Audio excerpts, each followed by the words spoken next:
হাজার রহমতের ফেরেশতারা জাহান্নামকে ধরতে পারে না। জাহান্নাম বিকট অবস্থা, জাহান্নামের আওয়াজে হাসরের ময়দান থরথর করে কেঁপে উঠবে। আমার আপনার নবী, মায়ার নবী সিজদায় পড়ে কাঁদবেন, আর বলবেন আল্লাহ আমার উম্মতগুলোকে জাহান্নাম থেকে বাঁচাও। আমার একটা উম্মত জাহান্নামে গেলে আমি মুহাম্মদ আপনার তোর জান্নাতে যাব না। আল্লাহ বলবেন ও পয়গম্বর ওয়ালা সাউফা ইউতিকা রাব্বুকা ফাতারদা, ও পয়গম্বর আমি আল্লাহ আপনাকে বেজার করব না, আপনার একটা উম্মতের জাহান্নামে দেওয়া হবে না। আমার আল্লাহ তাআলা কুদ্দুতি হাতের মাধ্যমে সামান্য একটু পানি দিয়া ফেরেশতাদেরকে বলবেন, আরে ফেরেশতারা তোমরা জাহান্নামে গে পানিটা ছিটা দাও। ফেরেশতারা যখন জাহান্নামে গে পানিটা ছিটা দিবে, জাহান্নাম পিছনে বাগতেছে, পিছনে বাগতেছে। ফেরেশতা বলবেন, আরে মালিক এটা কেমন পানি দিছো? এটা কি জমজমের পানি নাকি কাউসারের পানি? আল্লাহ বলবে না রে ফেরেশতারা, এটা জমজমের পানিও না, এটা বেহেতের পানিও না, এটা কাউসারের পানিটা না। এই পানিটা হলো আমার আখিরি জামানার পয়গম্বরের উম্মতের চোখের পানি। তুমিনুনা বিল্লাহি ওয়া রাসূলিহি وتجاهدون في سبيل الله بأموالكم وأنفسكم ذلكم خير لكم إن كنتم تعلمون.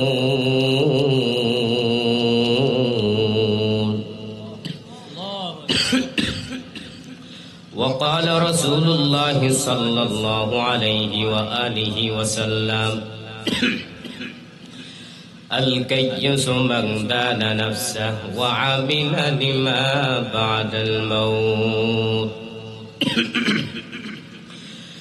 أو كما قال النبي عليه الصلاة والسلام. صدق الله مولانا العظيم وصدق رسوله النبي الكريم.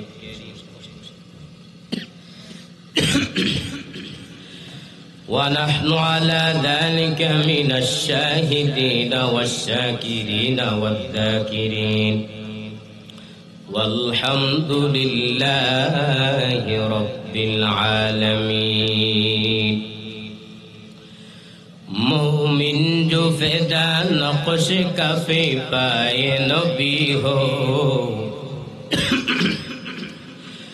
مومن جو فدا نقش کفے پائے نبی ہو, زیر قدم آج بھی عالم کا خزینہ ہو, زیر قدم آج بھی عالم کا خزینہ. گر سنت نبوی کی کرے پیروی امت, گر سنت نبوی کی کرے پیروی امت, طوفان سے نکل جائے گا پھر اس کا پسینہ, طوفان سے نکل جائے گا پھر اس کا پسینہ.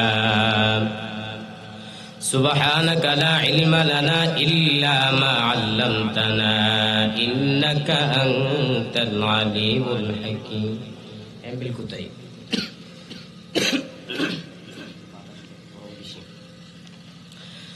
বরবরা দক্ষিণ পাড়া বাইতুর রহমান জামে মসজিদ কমিটি ও যুব সংঘের উদ্যোগে 23 অক্টোবর 2025 রোজ বৃহস্পতিবার মহতি মাহফিলের সম্মানিত সভাপতি, প্রধান অতিথি, বিশেষ অতিথিবৃন্দ, জাতির মাতার মুকুট আরফাতুল আম্বিয়া হযরত উলামায়ে কেরাম, দূর দূরান্ত থেকে আল্লাহ পাকের আশিকিন, জাকিরিন, শাকিরিন, মুহিব্বিন, মুরব্বিন আজম, আমার সমবয়সী কলিজার টুকরা যুবক বন্ধু, হ্যাঁ স্নেহ ছোট ভাই, পর্দার অন্তরে শ্রদ্ধেয় সম্মানিত মা ও বোনেরা, দয়াময় আল্লাহ রাব্বুল আলামিন অসংখ্য শুকর সুজুদ যে আল্লাহ রাব্বুল আলামিন বড় মায়া করে, হাসান করে, অনুগ্রহ করে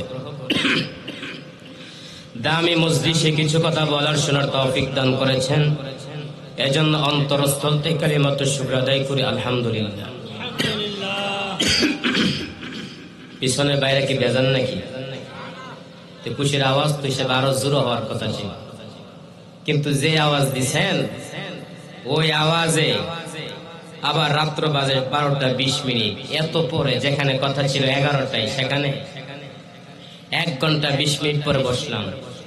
এত আওয়াজ দিছেন, এই আওয়াজে খুশি হওয়ার কথা না। অতএব শুধু আমাকে নয়, আল্লাহ এবং তার নবীকে সন্তুষ্ট করার উদ্দেশ্যে ইমানের আওয়াজকে উঁচু করে এক আওয়াজে উচ্চ কণ্ঠে কালিমাতু শুকর আদায় করি আলহামদুলিল্লাহ।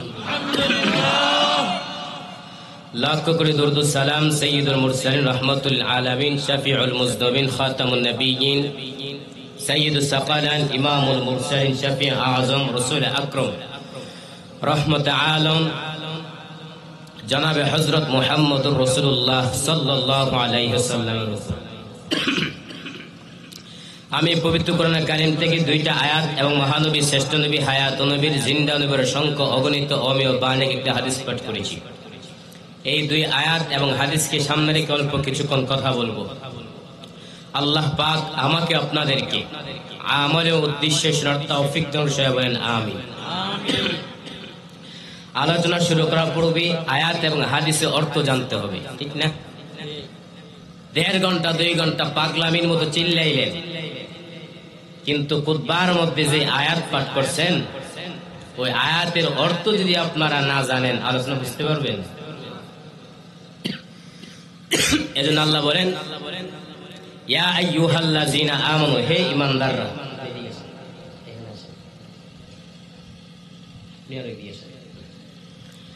হে ঈমানদারগণ, হাল আদুল্লুকুম আলা তিজারা, আমি আল্লাহ কি তোমাদেরকে এমন একটা ব্যবসার প্রতি ইশারা করব, তুনজিকুম মিন আযাবিন আলিম, যেই ব্যবসার মাধ্যমে তোমরা আমার আযাব থেকে মুক্তি পাইবা। সুবহানাল্লাহ।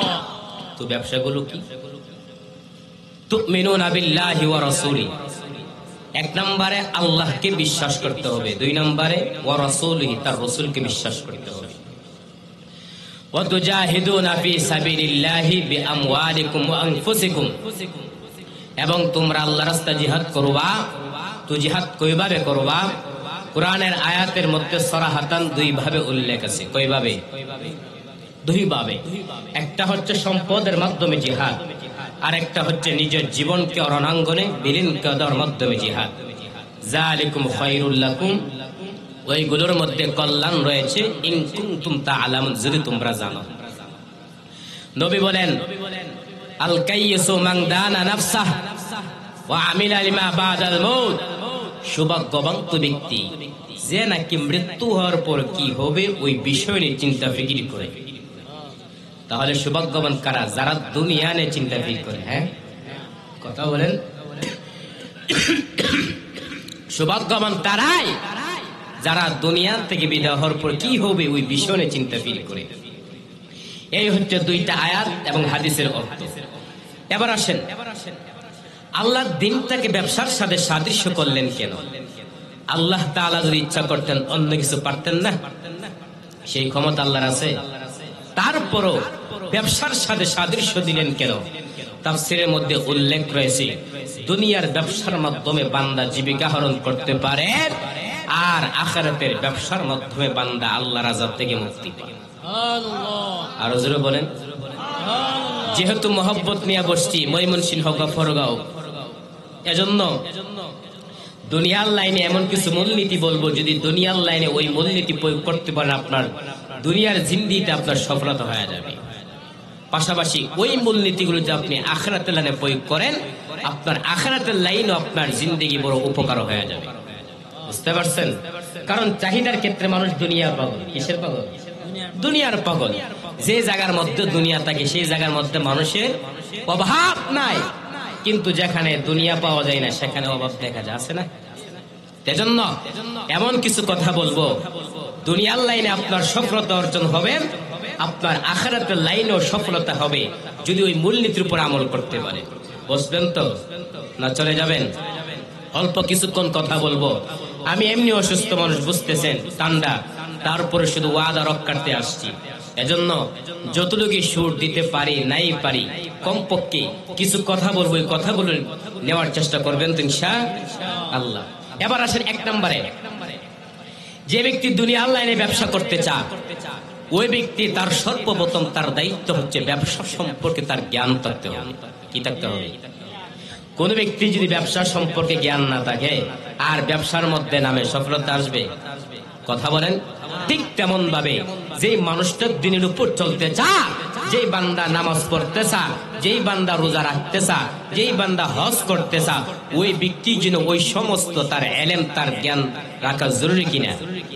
কোন ব্যক্তি যদি উজুর ফরজ কয়টা না জানে, আর উজু করে উজু হবে?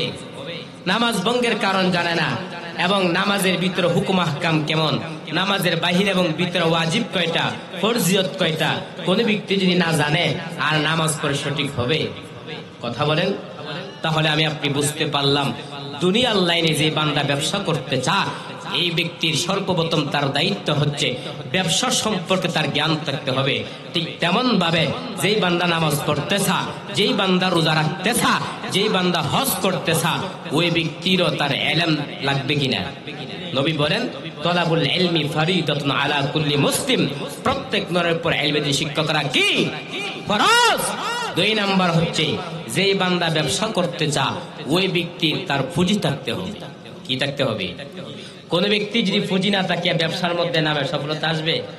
ঠিক তেমন ভাবে যেই বান্দা নামাজ পড়তেছে, যেই বান্দা রোজা রাখতেছে, যেই বান্দা হজ করতেছে, ওই ব্যক্তির আমলটা আল্লাহর কাছে কবুল হতে হলে তার ঈমান থাকতে হবে। সুবহানাল্লাহ বলেন। ঈমান যদি না থাকে, আমল করে লাভ হবে? আল্লাহ বলতেছেন, ওয়াল্লাযিনা কাফারু আ'মালুহুম কাসারাবিন বিকিআতিন, যারা কাফের তাদের আমলনামা মরীচিকার মতো শূন্য হয়ে থাকবে। অর্থাৎ ঈমান দামি সম্পদ। আমি আপনি নামাজ ভঙ্গের কারণ জানি, আমি আপনি উযু ভঙ্গের কারণ জানি, আমি আপনি নামাজ ভঙ্গের কারণ জানি, কিন্তু একদিন কি চিন্তা ফির করেছেন ঈমান ভঙ্গের কারণ কয়টা? হ্যাঁ, অনেকে জানে না যে হুজুর ঈমান ভঙ্গের কারণ তো জীবনে শুনলাম না, এটা আবার কি? আপনারা জানেন ঈমান ভঙ্গের কারণ কয়টা জানেন? 2টা বলে যায়। 1 নাম্বার হচ্ছে, আল্লাহ আপনার উপর যতগুলো বিধান আরোপিত করেছেন, ওই বিধানকে যদি আপনি অস্বীকার করেন, ঈমান থাকবে?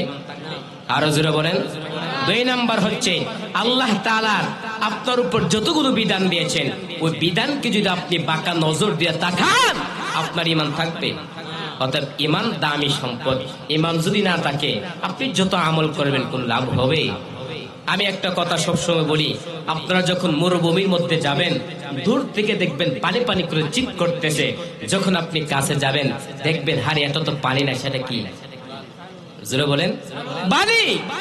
ঠিক তেমন ভাবে আপনি ইমানদার হয়ে গেছেন, ভাবতেছেন অনেক আমল করছেন, জান্নাতি প্রাপ্ত হয়ে গেছেন, যদি ঈমান না থাকে কোনো লাভ হবে?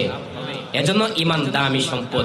এই যে 2টা মূলনীতি বললাম, এই 2টা মূলনীতির উপর আমার আপনার কখন সম্ভব হবে? যখন আমার আপনার ভিতরে ধৈর্য থাকবে। কি থাকবে?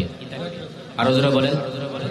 আর ধৈর্য এমন একটা দামি সম্পদ, যখন কোন ব্যক্তি ধৈর্য দান করে, আল্লাহ তাআলা ওই ব্যক্তিকে বিনা হিসাবে জান্নাত দান করবে। আল্লাহ তাআলা বলেন, ইন্নামা ইউওয়াফাস সাবিরুনা আজরাহুম, ইন্নামা ইউওয়াফাস সাবিরুনা আজরাহুম বিগাইরি হিসাব।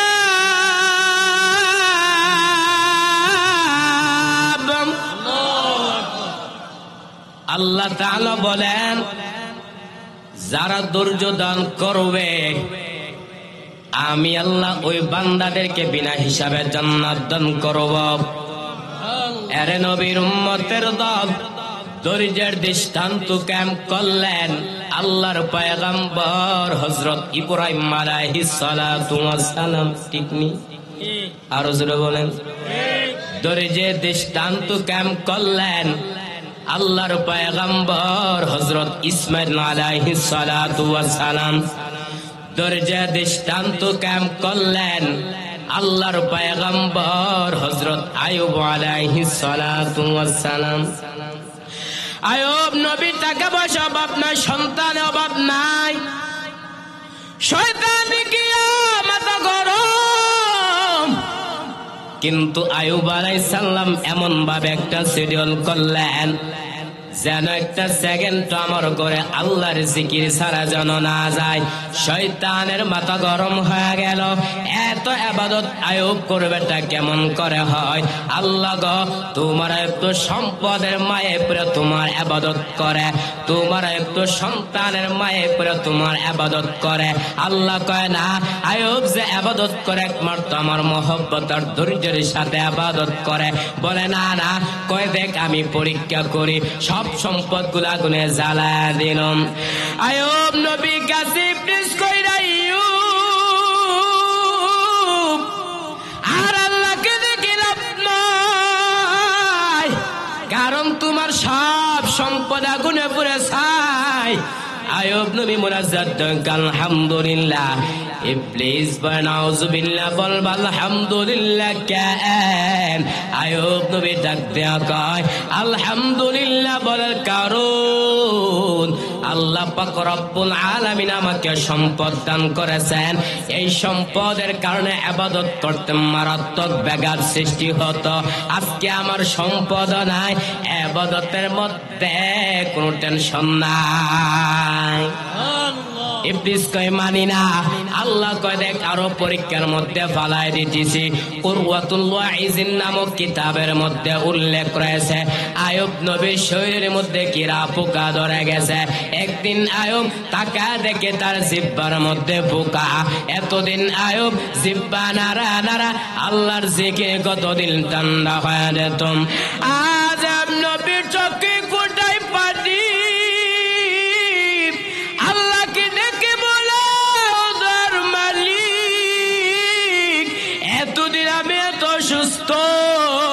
ঠিক মতো খাইতে পারে না, কিন্তু তোমার দোয়া জিহ্বা দেয়া যখন তোমার নামের জিকির করে আমার ক্ষুধার তৃষ্ণা মিটে যা। আজকে আবার জিহ্বার মধ্যে পোকা, আমি কেমন স্মরণ করবো রে মালিক। আয়ুব নবী এইভাবে নিজে নিজে মুহাসাবা করতেছেন, আল্লাহর কাছে ধৈর্যের পাহাড় কায়েম করতেছেন। হঠাৎ করে তাকায় দেয় তার সকল বিবিরা তার সামনে দাঁড়া বলে, আর আমরা আপনার ঘরে থাকবো না, আপনি আমাদেরকে তালাক দিয়ে দেন। সবাই চলে যেতেছে, আপনি চলে যায়, আমরা থাকতে চাই না। আয়ুব নবী ডাক দেয়া বলে, ও স্ত্রী আমার, তোমরা সবাই চলে যাও। আয়ুব নবী এইভাবে কান্না করার আমার আল্লাহকে ডাক দেয়া বলে, ও মালিক, দুনিয়াতে যদি সন্তান যদি মার কাছে কান্না করে বাবার কাছে আশ্রয় নেয়, আবার বাবা যদি সন্তানকে পাহাড় কয় মায়ের কাছে আশ্রয় নেয়, কিন্তু শেষ পর্যন্ত প্রত্যেকটা মানুষের জীবনে আপন হতার আদরের বিবি ছাড়ার কেউ না। ও দরবারে আজ আমার বেবের আমার কাছ থেকে চলে যাইতেছে, আল্লাহ আমার মনে কোনো কষ্ট নাই, তোমার কাছে অনুরোধ তুমি আমাকে ছেড়ে দিও না রে মালিক। আয়ুব নবী এই কথা অন্তর দিয়ে আপনার চোখ বেকা পানি ফুটাগুলো গালবি পড়তেছেন। হঠাৎ করে তাকা দেখে তারপর কিনা একমাত্র বিবি ইউসুফ নবী কন্যা রহমা আয়ুব নবীর পার কিনারায় বসে বসে কান্না করে। আয়ুব নবী বয়স সবাই চলে গেছে, তুমি যাও নাই কেন বিবি? রহমান এবং বিবি পাঁচ কান্না করেন আর বলো, পয়গম্বর আমার বাবা ইউসুফ কদ্দাবি, কিন্তু আমার তেমন কোন আমল নাই। ওই যে হাসরের মাঠটা কেমন একটা পরিস্থিতি হবে, সূর্যের গরমে সহ্য করা যায় না, তামার জমিনে গরমে দাঁড়ানো যায় না। মুসা নবী কাঁদবেন আর বলবেন, আল্লাহ আমারে বাঁচাও। ঈসা নবী কাঁদবেন আর বলবেন, আল্লাহ আমারে বাঁচাও। ইব্রাহিম নবী কাঁদবেন আর বলবেন, আল্লাহ আমারে বাঁচাও। আম্মা জান আয়েশা বলবেন, নবী তখন আপনি কি করবেন? আপনি তো দু জাহানের নবী। মায়ার নবী বলবেন, ও আয়েশা আমি তখন মাকামে মাহমুদে আমার মালিকের দরবারে সেজদায় পড়ে যাব। আম্মা জান আয়েশা বলবেন নবী তখন কান্নার পর কি হবে? মা নবী বলবেন আয়েশা আমার আল্লাহ আমাকে আদেশ করবেন নবী আপনি আর কাঁদবেন না, আপনার একটা উম্মতর জাহান্নামে দেওয়া হবে না, আপনি তাদেরকে দরিয়া দরিয়া তাদেরকে জান্নাতে দিকে নিয়ে যান। আম্মা জান আয়েশা বলবেন নবী কোটি কোটি মানুষের মধ্যে আপনার উম্মতগুলো কেমনে বাছাই করবেন? মায়ার নবী বলবেন ও আয়েশা আমার উম্মত যারা 5 বেলা উযু করিয়া 5 ওয়াক্ত নামাজ পড়েছে ওদের উযুর অঙ্গগুলো কিয়ামতের ময়দানে নূরের আলোতে ঝলমল ঝলমল করতে থাকবে। আমি নবী ওদেরকে চিনিয়া চিনিয়া তাদেরকে জান্নাতে দিয়ে নিয়ে যাব। রহমান আবু বিবি পাঁচ কান্না করে আর বড় পয়গম্বর আমার বাবা ইউসুফে কদ্দাবি, কিন্তু আমার তো এমন কোন আমল নাই। ওই দিন যদি আমি রহিমাকে আল্লাহ কাট করে দেন কবে রহিমা কি বললে সচ্চ, আমি বলবো আল্লাহ আমার এমন কোন আমল নাই, তবে আমি আপনার আদরের পয়গম্বর আইয়ুব নবীর স্ত্রী ছিলাম। আল্লাহ হয়তো মায়ার নজর দিয়া তাকাইয়া আমি রহিমাকে আল্লাহ মাফ করে দিতে পারে। এরে নবীর উম্মতের দল তারা যেমন ভাবে ধৈর্য ধারণ করেছেন, যদি আমি আপনি ধৈর্য ধারণ করতে পারি তাহলে আমার আপনার পক্ষে সম্ভব হবে ওই 2টা মূলনীতির উপর আমল করা।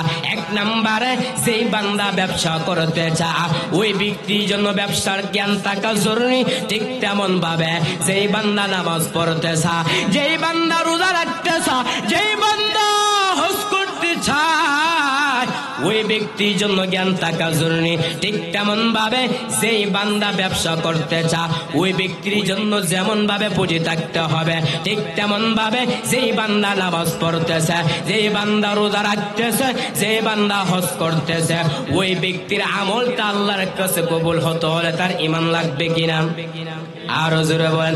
এরে নবীর উম্মতের দল 3 নাম্বার হলো যেই বান্দা ব্যবসা করতে চায় ওই ব্যক্তির জন্য চেষ্টা লাগবে কিনা? আরো জোরে বলেন। ঠিক তেমন ভাবে যেই বান্দা নামাজ পড়তে চায়, যেই বান্দা রোজা রাখতে চায়, যেই বান্দা দিনের উপর চলতে চায় ওই ব্যক্তির জন্য ঠিক তেমন ভাবে চেষ্টা লাগবে। এরে নবীর উম্মতের দল যদি আমি আপনি চেষ্টা করতে পারি আমার আপনার জন্য আল্লাহ তাআলা রাস্তা দেখাবে কিনা? আরো জোরে বলেন। আল্লাহ তাআলা বলেন ওয়াল্লাযীনা জাহাদু ফিনা লানাহদিয়ান্নাহুম সুবুলানা ওয়া ইন্নাল্লাহা লামা'আল মুহসিনিন।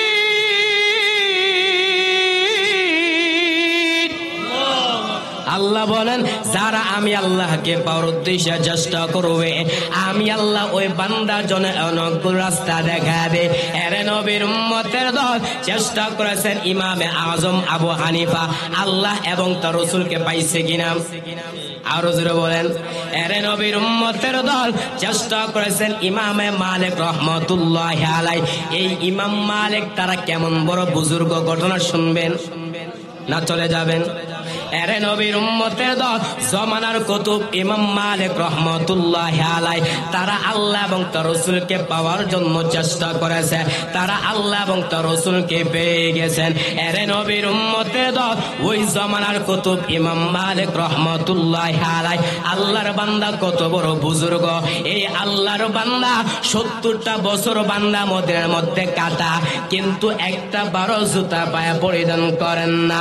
এরে ইমাম মালিক 70 বছর তুমি বান্দা মদিনার মধ্যে কাটাও, কিন্তু একটা 12 জুতা পায়ে পরিধান করো না কেন? ইমাম মালিক রহমাতুল্লাহি আলাইহি বলেন আমি নবীর বড় আশিক, আমি যখন মদিনার অলিগলিতে জুতা লাগাইয়া হাঁটি, আমি নাকটা লাগা দেখি পয়গম্বরের রোজার গেরান আমার নাকে লাগতেছে।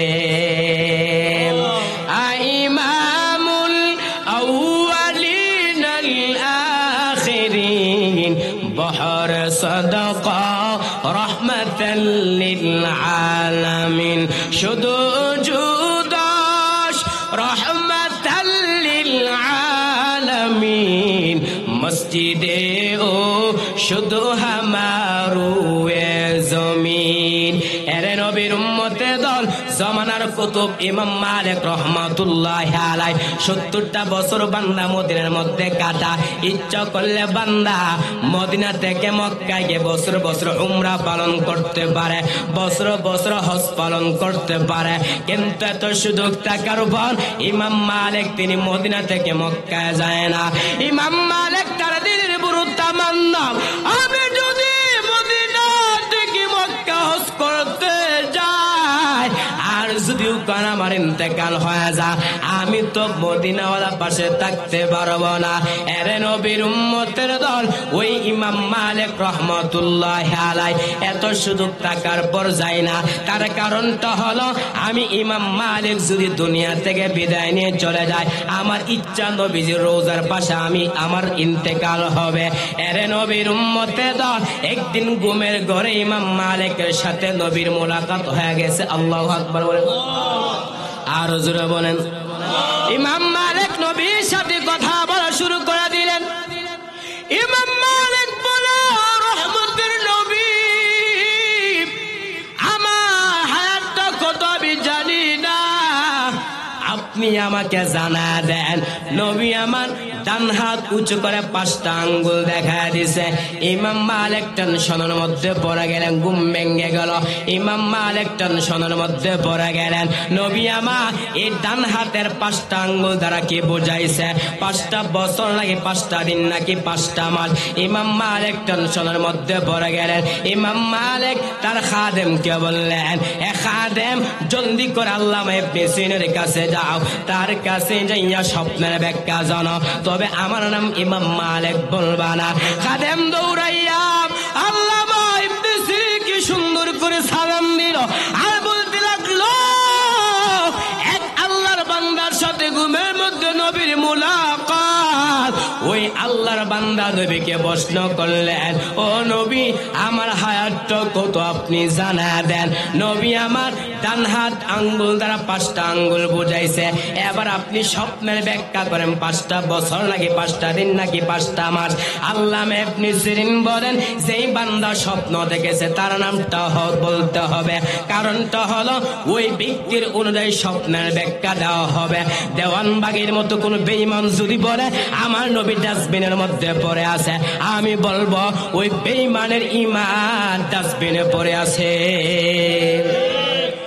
আল্লামা ইবনে সিরিন বলেন, যেই বান্দা স্বপ্ন দেখেছে তার নামটা বলতে হবে, কারণটা হলো ওই ব্যক্তির নাম অনুযায়ী তার স্বপ্নের ব্যাখ্যা দেওয়া হবে।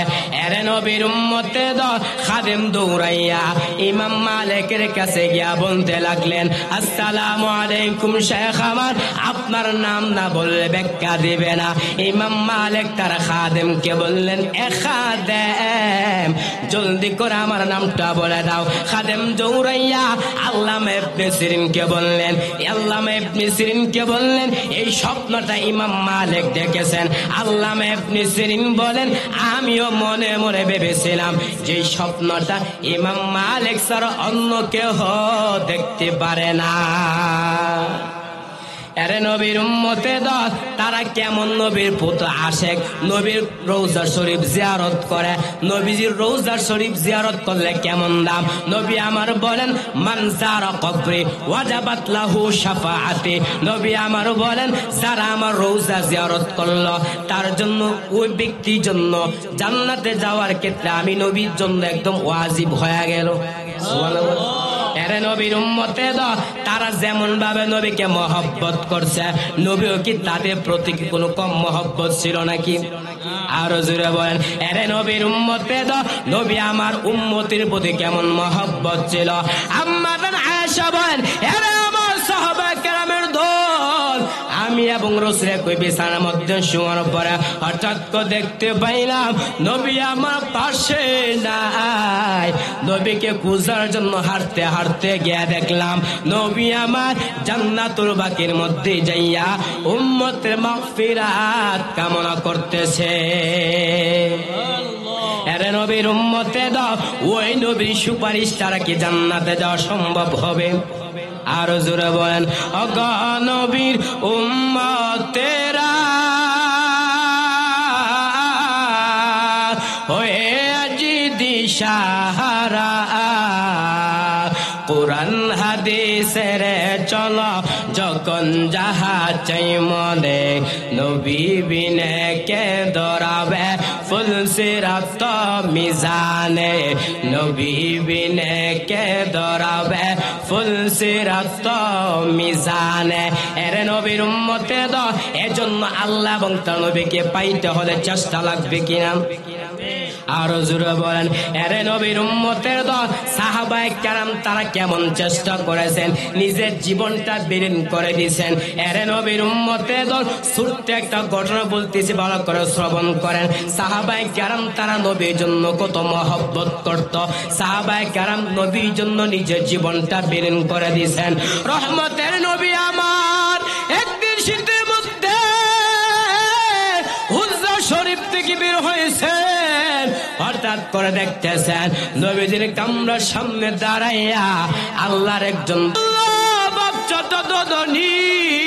সকালবেলা একটা কাপড় পরিধান করে, বিকাল আর একটা কাপড় পরিধান করে, কিন্তু এখন তো দেখা যাচ্ছে আমার আব্দুল্লাহর গায়ে একটা কাপড় নাই, শুধু একটা কাপড়ের টুকরা দিয়া লজ্জাস্থানটা ঢাইকা আমার সামনে দাঁড়িয়েছে। তার কারণটা কি?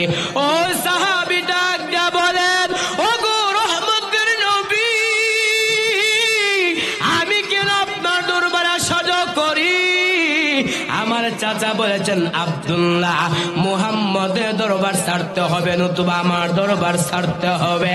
আমি বললাম চাচা যান, আমি সব ছাড়তে পারি, কিন্তু মায়ার নবী দরবার ছাড়তে পারবো না। ও পয়গম্বর, এই কথা বলার পর আমার চাচা বলেছেন আব্দুল্লাহ, যেহেতু মুহাম্মদের দরবার ছাড়তে পারবা না, তাহলে কাপড়গুলো দিয়ে যাও।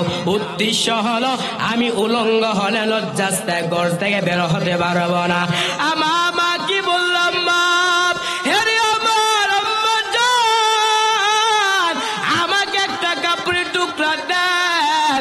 ওই কাপড়ের টুকরা দিয়া শুধু লজ্জাস্থানটা ঢাইকা যদি নবীকে একটা নজর দেখতে পারি, জীবন আর কোনো আকাঙ্ক্ষা থাকবে না।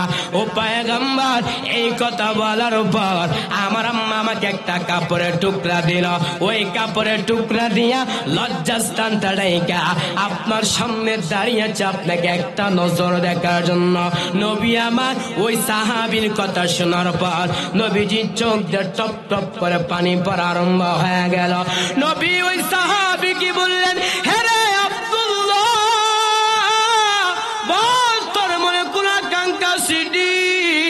আব্দুল্লাহ চোখে পানি পায় কান্না করার পয়গম্বর, ওগো রহমতের নবী, আমার এমন কোন আকাঙ্ক্ষা নাই। ও পয়গম্বর, আপনি আমার জন্য দোয়া করেন, আল্লাহ যেন আমাকে শাহাদাত মৃত্যু দান করে। নবী আমার ওই সাহাবীর জন্য যখন দোয়া করলো, হঠাৎ করে একটা যুদ্ধ আসলো। আব্দুল্লাহ রাস্তার মধ্যে দুনিয়া চাইরে বিদায় হয়ে চলে গেলেন। নবী আমার সাহাবায়ে কেরামকে বললেন, আরে আমার সাহাবায়ে কেরাম, আমার আব্দুল্লাহকে তোমরা সুন্দর করে গোসল করাও, আমি নিজে রাসূল আব্দুল্লাহর জানাজাটা পড়াইব। নবী আমার ওই সাহাবী সুন্দর করে জানাজা পড়ানোর পর সাহাবায়ে কেরাম আব্দুল্লাহর লাশটা নিয়ে যখন কবরের কাছে উপস্থিত হয়ে গেলেন, নবী আমার সাহাবায়ে কেরামদেরকে বললেন, আরে সাহাবায়ে কেরাম, কেউ তোমরা কবরের মধ্যে প্রবেশ করবা না, আমি আমি নিজে রাসূল কবরের মধ্যে প্রবেশ করব। নবী আমার কবরের মধ্যে প্রবেশ করার পর সাহাবায়ে কেরামকে বললেন, আরে আমার সাহাবায়ে কেরাম, আমার আব্দুল্লাহর লাশটা আমার হাতে দে। নবীর হাতে আব্দুল্লাহর লাশটা দেওয়ার পর নবী আমার লাশটা আকাশের দিকে উঁচু কইরা বলতেছেন, ও মালিক, আমিও আব্দুল্লাহর উপর সন্তুষ্ট হইলাম, তুমিও তার উপর সন্তুষ্ট হয়ে যাও। মরণের চিঠি যখন আসবে আমার, কালেমার তালকিন দিও বারে বার, প্রাণ ভরে দেখিবা চেহারা তোমায়, দেখে নাও রওজা তোমায়। রাসূলুল্লাহ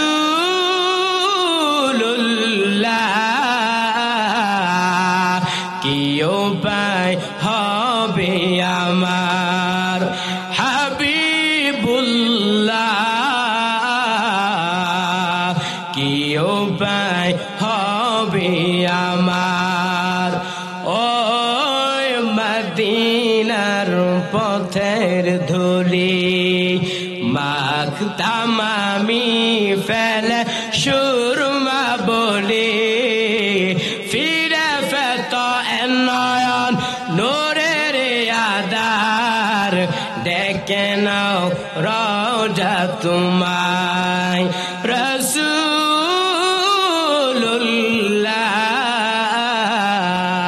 কি উপায় হবে আমার, হাবিবুল্লাহ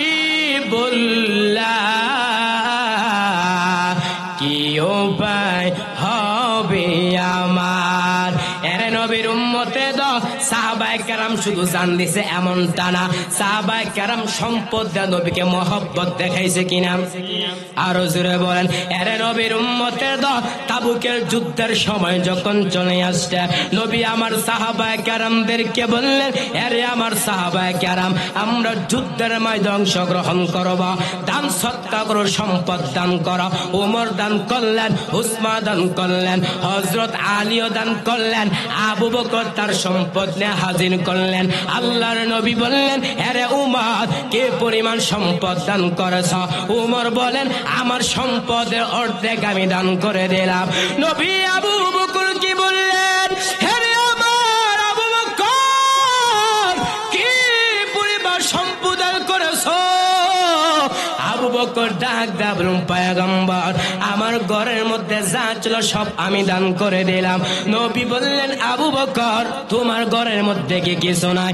আবু বকর ডাক দাও, পয়গম্বর, আমার আল্লাহ আপনি ছাড়া আমার আপন কেউ নাই, আমার ঘরের মধ্যে যা ছিল সব আমি দান করে দিলাম। নবী আশ্চর্য হয়ে গেলেন। হঠাৎ করে জিবরাইল আমিন হাজির, জিবরাইল আমিন পয়গম্বর, আপনার সাহাবী আবু বকরকে আল্লাহ সালাম দিয়েছেন আর জানতে চেয়েছেন এই অবস্থা তার মনে হালতটা কি। আল্লাহ জানার পর কেন বললেন? আল্লাহ তার নবীকে বুঝাইলেন আল্লাহ আবু বকরকে কত মহব্বত করেন। আল্লাহর নবী বললেন, হে আবু বকর, আল্লাহ তোমাকে সালাম দিয়েছেন আর জানতে চেয়েছেন এই অবস্থা তোমার মনের হালতটা কি। আবু বকর কোনো জবাব না দিয়ে কান্না শুরু করলেন। নবী আবু বকর কি বললেন, হে আবু বকর, জবাব দিবা কেন, তুমি কান্না করতেছো? আবু বকর কান্না করে করে বলে, পয়গম্বর, আমি আবু বকর ছিলাম জাহান্নামের আসামি, আমি আবু বকরকে কে চিনত, কিন্তু আপনার সুহবত আসার কারণে আল্লাহ আমাকে তো সম্মান দান করেছেন, যার বদৌলতে আমি আবু বকরকে আল্লাহ সালাম পাঠাইছে। জিন্দেগি মে বন্দেগি তো করনা হ্যায়, জিন্দেগি বে বন্দেগি শर्मिंदा है, जिंदगी बे बंदगी शर्मिंदा है। आयाते हम कुछ न कुछ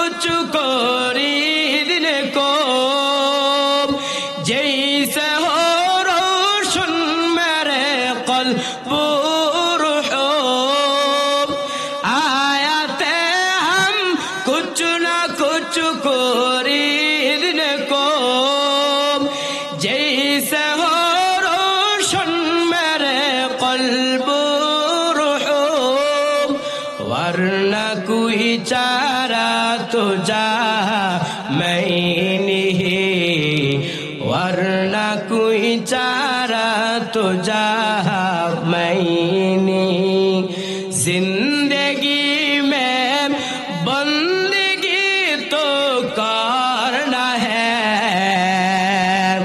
जिंदगी में बंदगी शर्मिंदा है जिंदगी में बंदगी शर्मिंदा है दुनिया में हो दुनिया का तलबगार न हो बाजार से गुजर हो खरीदार न हो ए दुनिया एक मिसल कागज फूल है ए दुनिया एक मिसल कागज फूल है जिंदगी में बंदगी तो करना है जिंदगी में बंदगी शर्मिंदा है जिंदगी में बंदगी शर्मिंदा है अरे नबीर उम्मतेर दल साहाबाए কেরাম তারা চেষ্টা করেছেন যদি আমি আপনি চেষ্টা করতে পারি তাহলে দুনিয়ার মধ্যে আমার আপনার ব্যবসার মধ্যে সফলতা আসবে ঠিক তেমন ভাবে আমি আপনি যদি নামাজের মাধ্যমে চেষ্টা করতে পারি আমি আপনি যদি আল্লাহর কথার মাধ্যমে যদি চেষ্টা করতে পারি আল্লাহ তাআলা আমাকে আপনাকে রাস্তা দেখায় দিবে আরে নবীর উম্মতের দল এই তিনটা মূলনীতির উপর আলোচনা শেষ করব এবার আল্লাহ তাআলা বলেন ইয়া আইয়ুহাল্লাযীনা আমানু হে ঈমানওয়ালারা হাল আদুল্লুকুম আলা তিজারাত আমি আল্লাহকে তোমাদেরকে এমন একটা ব্যবসার প্রতি ইশারা করব যেই ব্যবসার মাধ্যমে তোমরা আমার আযাব থেকে মুক্তি পাইবা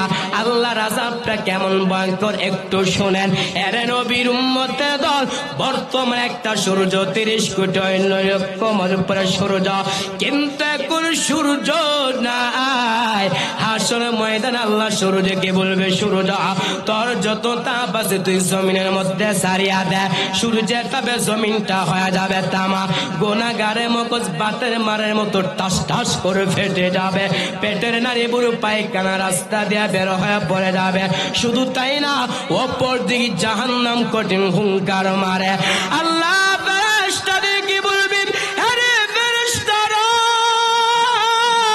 তোমরা জাহান্নামকে ভালোভাবে ধরো 70,000 রহমতের ফেরেশতারা জাহান্নামকে ধরতে পারে না জাহান্নাম বিকট অবস্থা জাহান্নামের আওয়াজে হাসরের ময়দানটা থরথর করে কেঁপে উঠবে আমার আপনার নবী মায়ার নবী সিজদায় পড়ে কাঁদবেন আর বলবেন আল্লাহ আমার উম্মতকে জাহান্নাম থেকে বাঁচাও আমার একটা উম্মত জাহান্নামে গেলে আমি মুহাম্মদ আপনার তোর জান্নাতে যাব না আল্লাহ বলবেন ও পয়গম্বর ওয়ালা সাউফা ইউতিকা রাব্বুকা ফাতারদা ও পয়গম্বর আমি আল্লাহ আপনাকে বেজার করব না আপনার একটা উম্মতের জাহান্নামে দেওয়া হবে না আমার আল্লাহ তাআলা কুদরতি হাতের মাধ্যমে সামান্য একটু পানি দিয়া ফেরেশতাদেরকে বলবেন আরে ফেরেশতারা তোমরা জাহান্নামে গিয়ে পানিটা ছিটা দাও ফেরেশতারা যখন জাহান্নামে গিয়ে পানিটা ছিটা দিবে জাহান্নাম পিছনে ভাগতেছে ফেরেশতা বলবেন আরে মালিক এটা কেমন পানি দিছো এটা কি জমজমের পানি নাকি কাউসারের পানি আল্লাহ বলবে না রে ফেরেশতারা এটা জমজমের পানিও না এটা বেহেশতের পানিও না এটা কাউসার পানিটা না এই পানিটা হলো আমার আখিরি জামানার পয়গম্বরের উম্মতের চোখের পানি এরে নবীর উম্মতে দল চোখেই পানি পায় কান্না করতে পারলে আল্লাহ জাহান্নাম থেকে মুক্তি দিবে। হাসরের মাঠে ওই জাহান্নামের আগুনটা কেমন হবে ছোট্ট একটা ঘটনা শুনবেননি? শুনবেন। এরে নবীর উম্মতে দল জাহান্নামের আগুনটা কেমন পরিস্থিতি হবে।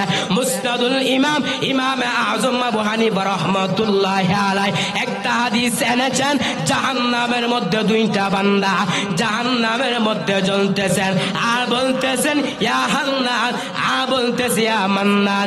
এই দৃশ্য দেখার পর জিবরাইল আমিন আমার আল্লাহর আরশ আজিমের সামনে সিজদায় পড়ে যাবে। আমার মালিক কি বলবে, ও মালিক জাহান্নামের মধ্যে দুইটা বান্দা জাহান্নামের মধ্যে জ্বলতেছেন আর বলতেছেন ইয়া হান্নান, আর বলতেছে ইয়া মান্নান। ও আল্লাহ যদি ওয়াদা দেন ওই দুইটা বান্দাকে আপনার সামনে হাজির করব। আল্লাহ বলবে রে জিবরাইল যাও জাহান্নামের মধ্য থেকে ওই দুইটা বান্দাকে আমার সামনে নিয়ে আসো। জিবরাইল আমিন মালিক ফেরেশতাকে বলবেন, এ মালিক ফেরেশতা জাহান্নামের মধ্যে ঢুকে যাও। জাহান্নামের মধ্যে ঢোকার পরে ওই জাহান্নামের মধ্যে যে দুইটা বান্দা কাছে ওই দুইটা বান্দা আমার কাছে নিয়ে আসো। মালিক ফেরেশতা জিবরাইল আমিনকে বলবেন, জিবরাইল আমিন ওই জাহান্নামের মধ্যে দুইটা বান্দাগুলো তো খুঁজে পাইতেছি না। জিবরাইল আমিন আবার আমার আল্লাহর আরশ আজিমের সামনে সিজদায় পড়ে যাবেন। আমার মালিক কি বলবে, ও মালিক ওই দুইটা বান্দাকে তো জাহান্নামের মধ্যে পাইতেছে না। আল্লাহ বলবেন এর ফেরেশতারা এর জিবরাইল আমিন ওই সময় আমার অনুমতি ছাড়া গিয়েছ, যাও যাও জাহান্নামের অমুক স্থানের মধ্যে গিয়ে দেখবা ওই দুইটা বান্দা জাহান্নামের মধ্যে জ্বলতেছেন। জিবরাইল আমিন মালিক ফেরেশতাকে যখন বলবে, মালিক ফেরেশতা জাহান্নামের অমুক স্থানের মধ্যে গিয়ে দেখবে ওই দুইটা বান্দা জাহান্নামের মধ্যে জ্বলতে জ্বলতে একদম আগুনে আঙ্গার হয়ে গেছে। মালিক ফেরেশতা ওই দুইটা আঙ্গার জিবরাইল আমিনের কাছে যখন নিয়ে আসবে, জিবরাইল আমিন ওই দুইটা আঙ্গার আমার আল্লাহর আরশ আজিমের সামনে যখন পেশ করা হবে ওই দুইটা বান্দা বলবে, ও মালিক আপনার জাহান্নাম এত ভয়ঙ্কর, আল্লাহ আমাদের সহ্য হচ্ছে না। ও আল্লাহ আপনি আমাদেরকে একটু জান্নাতের নিয়ামতটা দান করেন।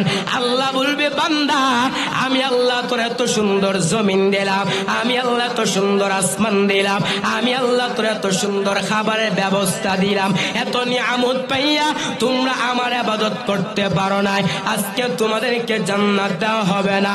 ওই দুইটা বান্দা বলবে, ও মালিক আপনার একটা নাম ছিল হান্নান, আপনার আরেকটা নাম ছিল মান্নান। ও আল্লাহ এই নামগুলো উসিলা আপনি আমাদেরকে একটু জান্নাতের নিয়ামতটা দান করেন। মায়ার নবী বলেন ওই দুইটা বান্দাকে আল্লাহ 1000 বছর জাহান্নামের মধ্যে জানোর পরে আল্লাহর সিফতি নামের উসিলায় ওই দুইটা বান্দাকে আল্লাহ জান্নাতের নিয়ামতটা দান করবেন। এরে নবীর উম্মতে দল এমনই ভাবে যদি আমি আপনি জাহান্নাম থেকে বাঁচতে চাই আল্লাহর কথা মানতে হবে কিনা? আর জোরে বলেন, এরে নবীর উম্মতে দল এই যে তিনটা বিষয় আলোচনা করেছিলাম, এক নম্বরে যে বান্দা ব্যবসা করতে চা ওই ব্যক্তির জন্য যেমন ভাবে জ্ঞান থাকা জরুরি, ঠিক তেমন ভাবে যেই বান্দা নামাজ পড়তে চা যেই বান্দা হজ করতে চা ওই ব্যক্তির জন্য জ্ঞান থাকতে হবে। দুই নম্বরে যেই বান্দা ব্যবসা করতে চা ওই ব্যক্তির ব্যবসার মধ্যে সফলতা আসতে হলে তার পুঁজি থাকতে হবে। ঠিক তেমন ভাবে আমার আপনার নামাজ, আমার আপনার রোজা, আমার আপনার হজ, আমার আপনার যাকাত আল্লাহর কাছে কবুল হতে হলে ঈমান থাকতে হবে। তিন নম্বরে যেই বান্দা ব্যবসা করতে চা ওই ব্যবসার মধ্যে সফলতা আসতে হলে তার চেষ্টা লাগবে। ঠিক তেমন ভাবে আমি আপনি আল্লাহকে পাইতে হলে আমার আপনার চেষ্টা করতে হবে। বান্দার কাজ চেষ্টা করা পূরণ করবে আমার আল্লাহ তাআলা। আসসাউ মিন্নি ওয়াল ইতমামু মিনাল্লাহ, বান্দার কাজ চেষ্টা করা পূরণ করবে আল্লাহ। যদি আমি আপনি চেষ্টা করতে পারি আল্লাহ জাহান্নাম থেকে মুক্তি দেবে। অতএব বান্দা এই দুনিয়ার মধ্যে থাকা অবস্থায় আমার আপনার গুনাহ হয়ে গেছে, আমার আপনার চোখের মাধ্যমে জিনা হয়ে গেছে, আমার আপনার জবানের মাধ্যমে গুনাহ হয়ে গেছে, যদি আমি আপনি আল্লাহর কাছে ক্ষমা চাইতে পাই আল্লাহ তাআলা মাফ করবে কিনা? আর জোরে বলেন, এরে নবীর উম্মতে দল, আমার আল্লাহ তাআলা প্রথম আসমানের মধ্যে ঈসা বলেন, আলা মিন মুস্তারজিকিন ফাআরযুকাহু আলা মিন মুস্তাগফিরিন ফাআগফির লাহু। আমার আল্লাহ তাআলা প্রথম আসমানের মধ্যে ঈসা বলেন, এরে বান্দা, আমি আল্লাহ তাআলার কাছে রিজিক চা, আমি আল্লাহ তোর রিজকের ওয়াসাআত বাড়ায় দেব। আমি আল্লাহ তাআলার কাছে ক্ষমা চা, আমি আল্লাহ তাআলা তোকে মাফ করে দেব।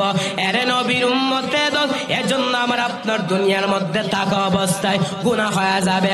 অতএব তওবা করার ইচ্ছা থাকলে আমি আপনি চোখটা মুছে দুইটা হাত উঁচু করে আমরা আল্লাহর কাছে তওবা করে একটা হাত তুলে দেন। ও দয়ার মালিক আল্লাহ, আমরা দুইটা হাত তুলে তোমার কাছে তওবা করতেছি। ও মালিক, আমরা জীবনে কোনোদিন নামাজ ছাড়ব না। আর যে সমস্ত যুবক ভাইরা আছেন, ও যুবক ভাইরা, আপনারা তওবা করেন, আপনারা কোনোদিন আর জীবনে কোন দাড়ি কাটবা না। ও আমার পর্দার অন্তরালের আমার আম্মা জান, আজকে আপনারা তওবা করেন, আর কোনোদিন আপনারা বেপরদায় চলবে না, আর কোনোদিন নামাজ ছাড়ব না, আর কোনোদিন বেপরদায় চলাফেরা করব না। ও যুবক ভাইরা যারা আছেন, আজকের থেকে তওবা করেন, আর নামাজ ছাড়ব না। আমিন। নামাজ ছাড়বেন? অতএব নামাজ ছাড়া যাবে না। অতএব আমরা অনেক আলোচনা করেছি, এই তো বাদ মাগরিব থেকে অনেক আলোচনা হয়েছে, অতএব আর দীর্ঘ আলোচনা করলাম না। এই যে আমরা তিনটা বিষয় আলোচনা করেছিলাম, এক নম্বর ছিল দুনিয়ার মধ্যে থাকা অবস্থা আপনি ব্যবসা করতে চান, যাই করতে চান জ্ঞান থাকতে হবে। ঠিক তেমন ভাবে আপনি নামাজ পড়তেছেন, আপনি রোজা রাখতে চান, আপনি হজ করতে চান, আপনার জন্য ওই সমস্ত জ্ঞান লাগবে কিনা? কথা বলেন। এজন্য জ্ঞান শিক্ষা করতে হবে।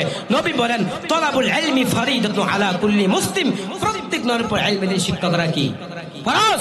দুই নাম্বার হচ্ছে দুনিয়ার লাইনে যে বান্দা ব্যবসা করতে চায়, ওই ব্যক্তির পুঁজি থাকতে হবে। ঠিক তেমন ভাবে আমার আপনার নামাজ, আমার আপনার রোজা, আমার আপনার হজ, আমার আপনার যাকাত আল্লাহর কাছে কবুল হতে হলে আমার আপনার কি থাকতে হবে? ইমান থাকতে হবে। ইমান যদি না থাকে আমল করে কোন লাভ হবে না। তিন নাম্বার ছিল দুনিয়ার লাইনে যারা ব্যবসা করতে চায়, ওই ব্যক্তির চেষ্টা করতে হবে। আল্লাহ বলেন, ওয়াল্লাযিনা জাহাদু ফিনা লানাহদিয়ান্নাহুম সুবুলানা, যারা আমি আল্লাহকে পাওয়ার উদ্দেশ্যে চেষ্টা করবে, আমি আল্লাহ ওই বান্দার জন্য অনেকগুলো রাস্তা দেখাই দিই। সাবিল এক বছর, তার বহু বছর হচ্ছে সুবুল। সাবিল এক রাস্তা, সুবুল হচ্ছে বহু রাস্তা। নামাজের মাধ্যমে চেষ্টা করেন, আল্লাহকে পেয়ে যাইবেন। রোজার মাধ্যমে চেষ্টা করেন, আল্লাহ রসুলকে পেয়ে যাইবেন। দান সৎকার মাধ্যমে চেষ্টা করেন, কাকে পাবেন? আল্লাহ এবং তার রসুলকে পেয়ে যাবেন। এই যে আমরা তিনটা মূলনীতি আলোচনা করলাম, শুনলাম, আল্লাহ পাক প্রত্যেককে উক্ত তিনটা বিষয়ের উপর দুনিয়ার লাইনে এবং আখিরাতের লাইনে প্রয়োগ করতে পারি। আল্লাহ পাক সবাইকে তৌফিক দান করুক। ওয়া আখিরু দাওয়ানা আলহামদুলিল্লাহি রাব্বিল আলামিন।